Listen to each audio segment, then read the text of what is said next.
Arrancamos el consultorio de Miguel. Muchísimas gracias por estar con nosotros aquí en la 99 y también a través de nuestro canal de YouTube Diario de Morelos 1. Ya estamos una vez más con ustedes para hablar de un tema que también es súper interesante, como siempre, todo lo que tiene que ver con la salud y sobre todo con la prevención, que ese es el propósito que tenemos aquí en el consultorio de Miguel. Conocer un poco más acerca también de los padecimientos y enfermedades y saber síntomas, saber la prevención y sobre todo si ya en algún caso, pues saber también lo que son algunos tratamientos que podrían, por supuesto, pues utilizar también ustedes en algún momento. Pues hoy vamos a hablar de lo que puede ser uno de los padecimientos también más comunes, no sé si tenga que ver la edad, el estrés, el estilo de vida y demás, que tiene que ver con pues gastritis, con reflujo, sangrados digestivos o cáncer gástrico o también de colon, y para eso está con nosotros nuevamente el doctor Francisco Durán Pérez, que es especialista en cirugía general y endoscopía gastrointestinal, a quien le agradecemos una vez más que nos visite aquí en el consultorio de Miguel. Gracias por estar con nosotros, doctor, y acompañarnos para hablar de este tema.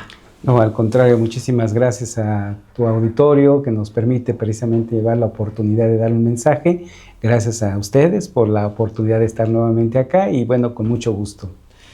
Cuando alguien escucha también una situación de reflujo, una situación también gastrointestinal que a veces dejamos pasar, ¿hablamos del estilo de vida actual o tiene que ver también con la alimentación, el estrés y demás que estamos sufriendo o inclusive la edad? Porque decimos, no, ya después de los 30 o 40 ya tenemos más señales de que podemos sufrir este tipo de padecimientos o malestares. Sí, hoy en día lo manejamos de una forma muy precisa, es multifactorial, tiene que ver todos los factores, edad, alimentación, ejercicio, tipo de vida, tipo de trabajo, situaciones de estrés emocionales, dentro y fuera de la familia, es decir, en la cuestión laboral o la familiar. Y también, pues, definitivamente, pues, la personal, la propia, que en algunas ocasiones, pues, lo dejamos o nos quedamos solos, ¿no? Entonces, sí existen muchos factores porque nuestro tracto gastrointestinal es un sistema, ¿sí? El sistema digestivo es muy dinámico, sobre todo en secreciones. Entonces, cuando algún sistema de nuestro cuerpo, llamémoslo así, todo el sistema digestivo, tiene importantes secreciones en todas las 24 horas, obviamente siempre relacionado con la alimentación, pero también tiene que ver con factores cuando uno no se alimenta, claro, cuando uno se descuida o cuando padece alguna enfermedad. Entonces, lo acabas de mencionar, es multifactorial, cada edad define algunos eventos más frecuentes, otros menos frecuentes, pero al final de cuentas el trabajo de un médico especialista en nuestras áreas o en cualquier especialidad es realizar pues, lo que siempre nosotros hablamos, semiología. La semiología es la historia clínica del paciente, el poder investigar, preguntar adecuadamente y poder ir elaborando un cuadro de antecedentes que nos permite dirigir con mayor precisión una patología. Esto habitualmente nos da un contexto muy importante de lo que puede padecer un paciente y pues cuando tenemos las dudas, pues entonces acudimos en forma conjunta a servicios auxiliares, que pueden ser laboratorio, que puede ser radiología o gabinete que le llamamos, y entre ellos pues también entra la endoscopía, ¿no? Que es otro de los puntos que a veces nosotros como cirujanos y endoscopistas gastrointestinales nos dedicamos a dar la oportunidad de identificar un diagnóstico y ofrecer un tratamiento. Más adelante estaremos hablando precisamente acerca de las endoscopías, pero me gustaría, doctor, que nos platicara cuáles son este tipo de patologías que son más recurrentes o que inclusive de acuerdo a su experiencia y conocimiento también que tiene, llegan más actualmente a lo que es su consultorio de unos años hacia acá. Sí, tengo la oportunidad de 30 años de ser especialista en mi rama y bueno, durante todos estos años pues he tenido la oportunidad de ver pues este tipo de patologías.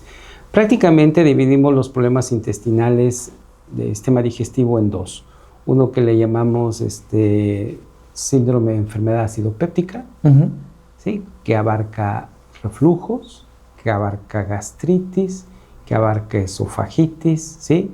Que abarca sangrados de tubo digestivo alto. Y el otro, los síndromes de colon, ¿sí?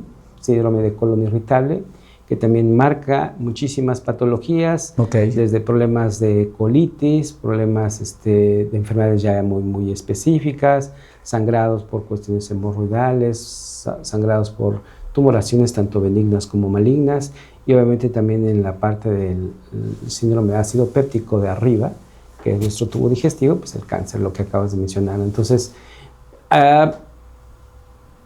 es a veces un poquito complicado, sin embargo, vuelvo a lo mismo, cuando realizamos un adecuado interrogatorio y una semiología, una exploración física, sin necesidad a veces de llegar a un estudio con precisión, podemos ya sospechar qué es lo que realmente puede presentar una patología. Y también tomamos en cuenta lo que referiste desde un principio, ¿no? La edad. Hay patologías propias que se da incluso en un niño. ¿En un niño? Sí, o sea, hoy en día antes pensábamos en una cuestión de adultos, ¿no? Sí, a partir de los 30, Sin embargo, ¿no? ves a niños con 6, 8 años con estrés, sometidos a regímenes alimentarios no adecuados, ¿sí? Comida chatarra. Tenemos por ahí, llegamos a ser el primer país en el mundo con obesidad en gente pediátrica. Cierto. También. Entonces, creo que tiene que ver mucho esto. Hoy el joven, digo los que ya tenemos jóvenes, tenemos hijos, pues hemos visto esa transición a veces social en el sentido de que pues, lo que nos afligía quizás en nuestra época no es lo mismo que les aflige socialmente a ellos, ¿no? Sí. Y además pues son otras afecciones y otras patologías emotivas que también, te decía, al ser un sistema tan dinámico de secreciones, pues las emociones aumentan las secreciones, no las disminuyen, las aumentan. Y entre ellas las superiores, hablamos de acidez, pues aumenta la acidez, ¿no? Entonces puede producir gastritis y por eso lo hablamos a veces ahora en el niño, o sea, ya ni siquiera en el joven adolescente. En niños a veces lo vemos, ¿no? Pues hay que tener mucho cuidado con esto y le pediría también cuáles serían las recomendaciones, pero alguien también nos pregunta por aquí, ¿qué tan cierto es que el estrés que inclusive puede provocar problemas que terminen requiriendo una endoscopía a partir precisamente solamente de el acumulamiento excesivo de estrés? Mira, en nuestra literatura como especialistas, como profesionistas, realmente el término de gastritis y colitis nerviosa no existe. O sea, es increíble que a veces nuestros propios médicos, es que es una gastritis por nervios, es que es una colitis por nervios, ¿no? Realmente lo acabas de mencionar desde un principio, es multifactorial. Ahora, ¿qué es lo que sí generan los estados emocionales? Yo te comentaba, ansiedad, estrés, enojo, susto, algo que nos pueda generar, siempre va a alterar las secreciones gastrointestinales. Inclusive, doctor, en algunas ocasiones recuerdo que hay gente que hace corajes, así, literal corajes, y en ese momento tiene inmediatamente alguna reacción en el estómago, en el abdomen, como un dolor o algo que está pasando debido a que dicen es que eres muy corajudo, muy corajuda y por todo te enojas. Y hasta se nota que se hace así, ¿no? O sea, como que se encoge un poco y lleva las manos a lo que es el abdomen. Y podríamos hablar de ese tipo de personas que a lo mejor son, que no manejan muy bien esa emoción. Sí, tienen una predisposición, supongamos, es muy marcado, supongamos, aquella persona que por alguna razón, a veces no sabe, pero tiene cálculos en vía biliar, en vesícula biliar. Un estado emotivo de coraje, puede decir, es que lo operaron porque hizo un coraje, es que hicieron esto, lo operaron de emergencia porque tuvo esta situación, ¿no? ¿Todo eso qué tan cierto es? Porque a veces se escucha de forma muy común. Vuelvo a lo mismo, tenemos que ser muy científicos, muy éticos, en el sentido de decir que no hay una cuestión de emoción que desencadene un factor, diríamos, es la gota que derramó el agua del vaso, ¿no? Ajá. Realmente lo que sucede es que hay factores que ya predisponen al paciente a que ante una situación le va a generar esta situación. Recordaremos a lo mejor el auditorio ya es muy joven, pero en nuestra época o todavía en provincia se marca mucho es que si te asustaste, tómate un pedazo de pan, tómate un pedazo de tortilla, porque las secreciones gastrointestinales aumentan y eso evitaba que se quitara el dolor, ¿no? En una forma muy natural, pero ahora es muy recurrente, o sea, el estrés laboral, ¿sí? El estrés familiar, la dinámica familiar hoy es muy distinta. El estilo de vida completamente, ¿no? Totalmente, ¿no? Los espacios físicos, el ejercicio, algunas toxicomanías, hablamos de tabaquismo, el alcohol. Okay. O sea, vuelvo a lo mismo, son muchos factores que desencadenan. Entonces, no podemos hablar realmente de que un estado emocional, un nerviosismo, un estrés ha conllevado a ello. son factores que se han juntado durante un periodo de tiempo y que terminan desencadenándose en una forma aguda. Sí. Y es cuando nosotros actuamos. Desafortunadamente, a veces como cuando el dentista, ¿no? No voy al dentista hasta que me duele el claro, diente, la ¿no? muela o el diente. Entonces, yo ya tengo recurrencia a veces de gastritis, cuadro de gastritis, de reflujo, que lo consideré normal, pero cuando ya empieza a ser más frecuente, ya no es normal. Y entonces, cuando llega a veces el paciente, incluso hablando del cáncer, sí, pues desafortunadamente a veces llegamos cuando ya está con cierta afección mayor. Y bueno, cuando hay oportunidad siempre se tratará, ¿no? Y hoy creo que es una gran responsabilidad del gremio médico también sí. responsabilizarnos de esto, ¿no? Ahora que mencionaba la cuestión del reflujo, a lo mejor si este reflujo se tiene durante años, ¿esto puede aumentar el riesgo de cáncer? Sí, vuelvo a lo mismo porque son varios factores. O sea, hablando un poquito en cuestión fisiológica y anatómica, el estómago tiene un sistema de protección con el propio ácido que produce para nuestros procesos digestivos. Tiene un moco protector, que es como el terciopelo, le quieres echar agua y no lo vas a mojar, no lo mismo sucede. Okay. Pero inmediatamente, le llamamos ahí en la boca del estómago, la unión entre el esófago y el estómago que se da exactamente entre nuestra división de la caja torácica del abdominal, le llamamos hiato, le llamamos cardias, le llamamos diferente. El epitelio o la consistencia del esófago ya es diferente al del estómago. Entonces, cuando el ácido como tal, la secreción gástrica, pero bueno, pues tiene ácido, pasa exactamente hacia el esófago, hace una quemadura química. La quemadura química, todos los hemos sentido, cuando tienes un reflujo y te arde hasta la garganta, esa es una irritación química. ¿Eso cada cuánto nos debería de suceder o no nos debería de suceder? Porque a veces lo normalizamos y de que ya, bueno, ya me pasó y ya. A lo mejor porque come algo picante, porque, no sé, algo. Pero a veces lo hacemos normal. No, no es normal. No debería de suceder. No debería de suceder. Nos sucede porque tenemos habitualmente sobrepeso, porque hay flacidez de esta zona muscular que le llamamos cardias, esfínter esofágico inferior, términos médicos. Claro. A veces también tenemos mucho que ver las hernias hiatales, un defecto como una hernia inguinal, una hernia del ombligo, bueno, pues también existe una hernia hiatal que predispone, y el ácido en el esófago quema. Y esa quemadura química con el tiempo puede generar cambios celulares que van, le llamamos nosotros displasias, hasta el cáncer, ¿no? Okay. Entonces, no deja de ser una predisposición siempre, y vuelve a lo mismo. En muchos otros países, en otros tipos de razas, se implica el tipo sanguíneo, la raza, el tipo de alimentación, el tabaquismo, el alcohol, muchísimos factores. Vuelvo a lo mismo. Es imposible hablar de que esta es la causa de este problema, si no, pues ya lo tendríamos corregido. Totalmente. Realmente es multifactorial y cada persona debe de verse en forma individual. Por eso tenemos que ver esa situación, ¿no? ¿Hay alguna edad en la que usted recomiende que acudamos precisamente con un especialista como usted? ¿O cuáles son estas señales que indican que sí debemos de ir? Porque, lo vuelvo a decir, a veces inclusive se toman antiácidos, ¿no? Se compran y constantemente uno, ya con esto no tengo problema. O si saben que van a comer picante, van a tomar alcohol, pues se llevan también su antiácido o se llevan sus pastillitas y demás. Y con eso pues disminuyen a lo mejor este tipo de malestares. Pero ¿hasta cuándo es esto permisible? ¿Cuáles son las señales de que sí o sí debemos de ir? Porque muchas veces, pues eso, cuando no se previene, pues puede terminar precisamente en situaciones más graves que a lo mejor, pues ya no pueden tener a lo mejor un tratamiento, pues ideal, sino que a lo mejor ya resulta más riesgoso y más complicado. Sí, bueno, siempre hay que hablar de prevención, ¿no? Toda la vida. Entonces, la parte preventiva es decir, si yo nunca he tenido alguna molestia, un padecimiento a ciertas edades, pues hacemos check-ups. Una damita se hace una mastografía en un tiempo determinado, cierto. Un Papá Nicolau, el hombre hacemos cuestiones de análisis de próstata, etcétera, ¿no? Tenemos sí. No tenemos que esperar a tener un síntoma, decimos cumplí cierta edad y tenemos que estar. En las cuestiones gastrointestinales vamos muy enfocados específicamente a la prevención y diagnóstico oportuno de cáncer.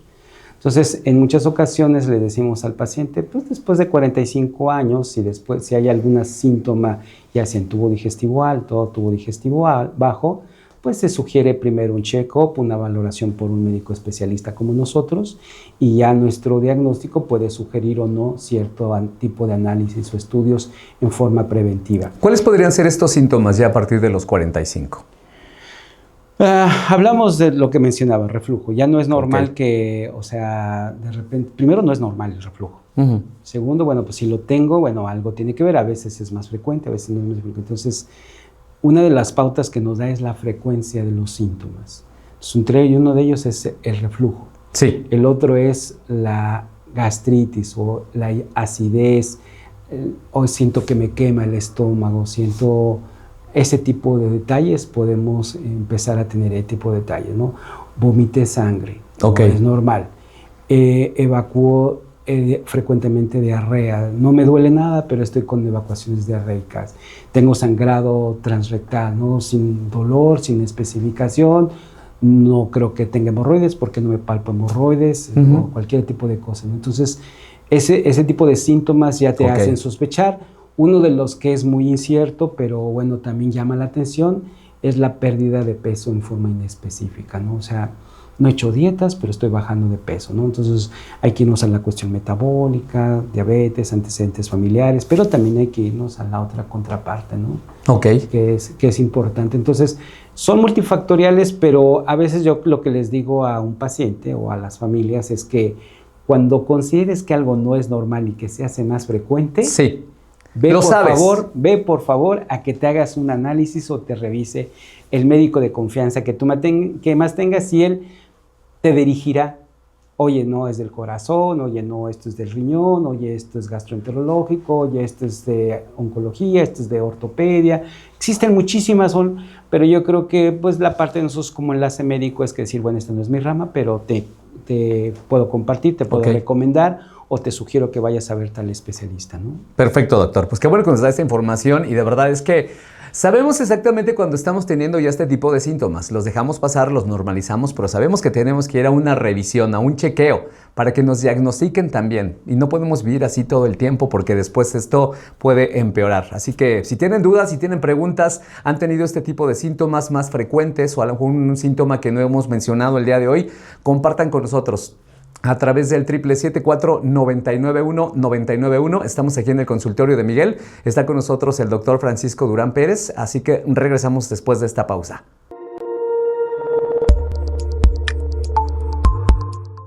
Regresamos al consultorio de Miguel. Muchísimas gracias por seguir con nosotros aquí en la 99. Recuerden sus dudas o preguntas al 777-499-1991. Doctor, nos hacen la siguiente pregunta para que también nos pueda apoyar con la respuesta. Que si existe alguna relación de que sientas estos síntomas de gastritis con problemas de ansiedad. Ya lo platicaba hace un momento, ¿no? Sí, definitivamente. Pero me gustaría que lo volviera a compartir con la persona que nos está preguntando esto. A lo mejor nos sintonizó un poquito más tarde. Sí, nuestros estados emotivos, llámese la depresión, no nos ayuda a alimentarnos adecuadamente, perdemos el apetito, ¿sí? Otra de las situaciones muy específicamente un enojo, aumenta estados de hipersecreción. Entonces, cuando no comemos, el ayuno, nosotros seguimos secretando ácido. Entonces, al no tener un alimento, el ácido en que utilizarse, afecta al estómago y produce gastritis.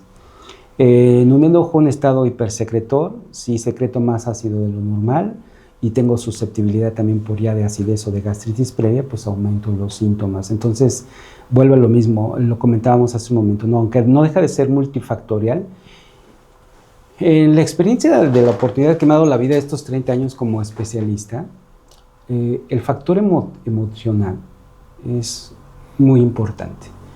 Yo le doy un peso muy, muy importante a esta parte. ¿En qué sentido? De que la gente a veces quizás sí sabe cómo regular su estado emocional, pero no lo practica mucho, ¿no? Claro. Entonces, a veces quien hace ejercicio realmente regula su estrés, ¿sí? Cualquier estado de ánimo, ¿sí?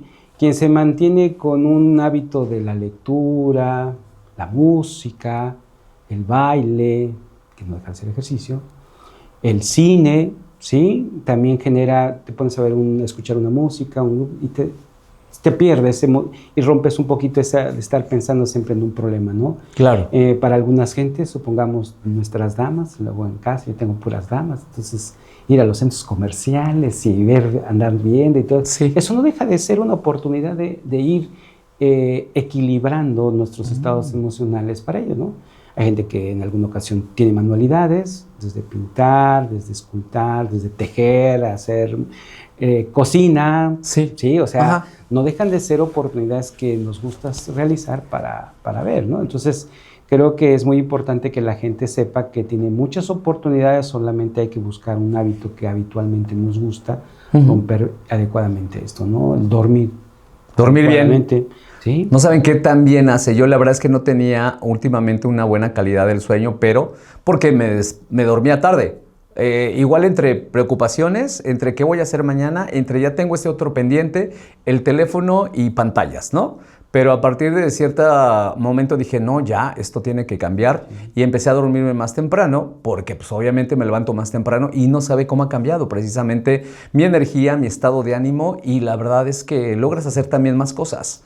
Cuando descansas bien, tu estado de ánimo, tienes más energía, estás más contento. Sí, exacto. ¿No? Creo que es muy marcada esa oportunidad. Sí. Y que desafortunadamente a nuestras nuevas generaciones, a los hijos, bueno, no es que estemos en contra de la tecnología, ¿no? Simplemente no hay que abusar en tiempos de ella, ¿no? Definitivamente. Miren, pues ahí está la respuesta a esta parte emocional que yo creo que muchas veces no le damos también esa importancia, inclusive de hacer estas actividades que tanto nos pueden llegar a gustar y que van a contribuir a que nos regulemos mejor nuestras emociones, ¿no? Y no afecten esto a toda la parte, pues, de nuestro gastro y toda la parte que de repente ahí tenemos en el estómago, pues todas las emociones encontradas y demás, y hacemos de tripas corazón.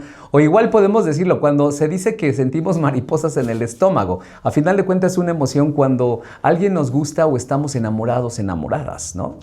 Claro, tú lo mencionabas hace un momento en corto, la importancia del estómago a veces comparado con el segundo cerebro, ¿no? Sí, ajá. Realmente lo que tenemos, esto lo acabas de mencionar, cualquier estado emotivo, llámese tan bonito como es el amor, como es el sentir adecuadamente, el bienestar, ¿sí? Sí. Fuera del contexto de hablar de enojo, de depresión, o sea, yo también ves esa parte y tú sabes que tu estado de ánimo pues genera en muchas circunstancias un bienestar general para tu cuerpo, ¿no? Definitivamente. Mire, y vamos a pasar a la parte de lo que son los diagnósticos y en especial la endoscopía. ¿Qué enfermedades se pueden prevenir o detectar oportunamente gracias a una endoscopía, doctor? Bueno, la endoscopía hoy en día, en sus inicios solamente era diagnóstica, era ver y dar un diagnóstico. Hoy en día hacemos cirugía y procedimientos con la cuestión endoscópica, ¿sí? Ya la tecnología es impresionante, impresionante. Sí. Si te dijera cómo empecé con una parte muy rudimentaria, porque pues, yo empecé cuando empezaba todo este proceso, estoy hablando hace 30 años, Ajá. Y que esto se actualice. Todos los médicos nos vemos obligados a estarnos actualizando y es fantástica la tecnología, ¿no? O sea, yo me formé sin celular, sí, nos formamos sin muchas otras cosas. Entonces, la endoscopía es una gran herramienta diagnóstica y terapéutica para muchos padecimientos. Y hoy realmente no nos deja nada a la imaginación.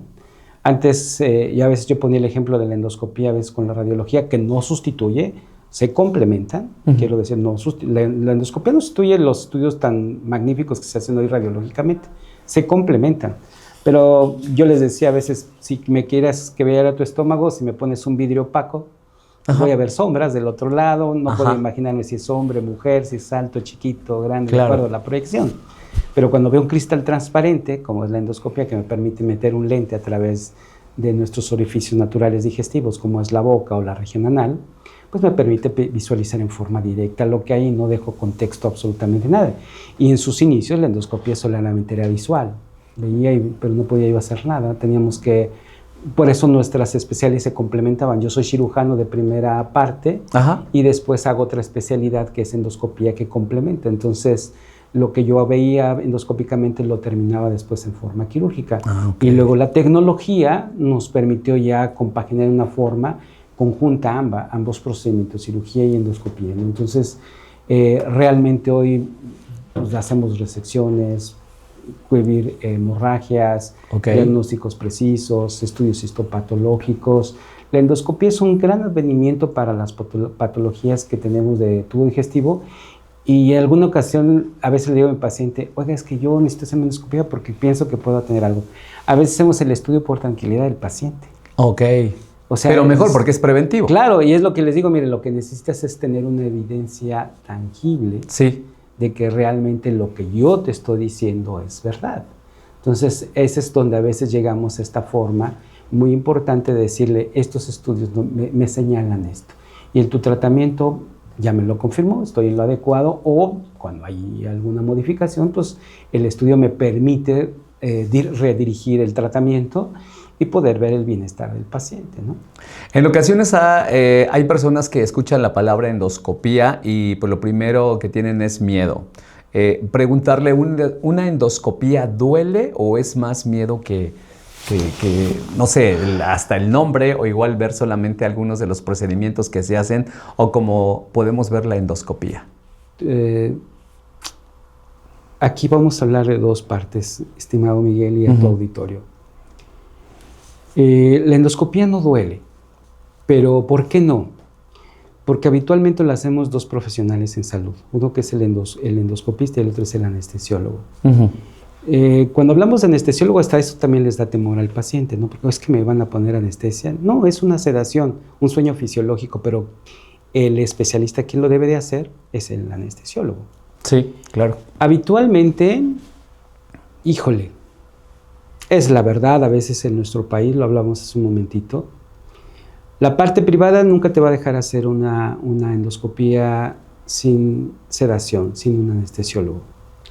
La parte pública, nuestros hospitales, yo he trabajado también 30 años en un hospital público, en donde la infraestructura, donde el presupuesto, donde la demanda del paciente es mucho mayor. Claro, mucho mayor. Y en muchas ocasiones el estudio llega a ser realmente traumático porque se hace sin esa parte del anestesiólogo, sin la sedación. Entonces, ¿por qué se hace? Hemos ido al dentista muchas veces y hay gente que puede meterse el dedo y jugar con la campanilla y no tener náusea. Ajá. Hay gente que nomás le dices, abra la boca y le vas a meter el abatelenguas y está casi vomitando, sí. ¿no? A eso le llamamos reflejo nauseoso. Es como el umbral al dolor, umbral al estado nauseoso. Entonces la náusea predispone en muchas ocasiones que un estudio sea tan traumático porque sientes que te estás ahogando, ¿sí? Y entonces sí es un estudio que dices, jamás en mi vida, ojalá me lo vuelvan a hacer. Y en el caso del estudio endoscópico de la región baja, a diferencia del equipo que introducimos en la boquita, que es más delgado y que mide a lo mejor 1,20 m, 1,10 m, el colonoscopio, que es un equipo es más grueso y mide hasta 1,80 m o 2 metros. Entonces, introducir en todo nuestro intestino, el reflejo natural que hace el cuerpo es una contracción, un calambre, un cólico. El cólico que sientes es un calambre, a veces intestinal. Entonces, cuando nosotros introducimos un equipo de casi 2 metros, sí, vía rectal, pues va a generar una incomodidad para el paciente muchísima. Y todo eso desaparece cuando hacemos la sedación. Entonces, sí, desafortunadamente para algunas situaciones puede llegar a ser traumático la endoscopia para algunas personas y para otras no, ¿no? Entonces, y tiene que ver también por qué se hace. Si voy a hacer, vamos a hablar en el extremo, un cáncer, digo, definitivamente no lo voy a hacer bajo viva la voz, tengo que hacerlo bajo sedación porque puedo realizar algún tipo de procedimiento de ellos, ¿no? Un sangrado, hay otros estudios más específicos que llaman colangiografía pancreático retrógrada endoscópica, CEPRE, o sea, son estudios un poquito más sofisticados, definitivamente es imposible hacerlo sin sedación. Pero el 90% de nuestros procedimientos son diagnósticos. Entonces, realmente no terapéuticos. Entonces, realmente llega a ser para las instituciones públicas pues, muy costoso, oneroso, estar con medicamento y con... No tanto el anestesiólogo, porque el anestesiólogo ahí está. Sí. El detalle son los insumos de medicamentos que utilizamos. Son sedantes, son medicamentos controlados. Sí, no son medicamentos que se venden así nada más o que se obtienen. Es un medicamento controlado, ¿no? Entonces, sí tiene una política, tiene ciertas situaciones que limitan mucho a veces esa oportunidad y por eso a veces sí puede ser una situación traumática para un paciente y para otros no. Por eso deben ir también con un especialista como el doctor. De verdad que es importante que ustedes al momento de que se pongan en manos de un médico, lo hagan con un especialista, revisen absolutamente todas las certificaciones, revisen absolutamente todo, de verdad, porque en ocasiones solamente, pues vamos con el primer doctor, ¿no? O sea, ni siquiera ese es el especialista, a lo mejor en ese momento. Si ese doctor nos vincula con alguien más que es un especialista, por supuesto que lo agradecemos, pero hay que tomar todo esto en cuenta. Doctor, nos tenemos que ir, pero me gustaría que diera un consejo a nuestros radioescuchas y la gente que nos ve a través de YouTube para cuidar nuestra salud digestiva y evitar problemas graves. Si existiera solamente un consejo, ¿cuál sería? Yo sé que hay muchos, pero uno así básico que debemos de tener en cuenta todos. 3 muy importantes. A 3. Mira, no va a ser uno, van a ser 3. 3 palabras. Perfecto. Bueno, no 3 palabras. Adecuada alimentación, ejercicio y descanso, esparcimiento. Muy bien. Pues muchísimas gracias. Regúlenlo y van a ver que va a haber buena tolerancia para su tubo digestivo. Definitivamente sí, ¿eh? Yo creo que esa es una parte súper importante que debemos de poner mucha atención, ya no dejarlo pasar más tiempo, no normalizarlo y por supuesto atendernos en cuanto tengamos este tipo de síntomas. No podemos normalizar vivir con este tipo de reflujos, gastritis y estar tomando antiácidos y demás. De verdad hay que tratarlo y sobre todo tener un balance correcto en nuestra vida, también de distracción, de calma, de paz. Que necesitamos todos, ¿no? Definitivamente. Es el doctor Francisco Durán Pérez, especialista en cirugía general y endoscopía gastrointestinal aquí en el consultorio de Miguel. Lo invitamos nuevamente para que regrese porque se me quedaron todavía muchas preguntas pendientes. Será un honor y un placer estar con ustedes y con tu radioescuchas. Muchas gracias, doctor. Nos vemos y escuchamos en el próximo consultorio de Miguel aquí en la 99.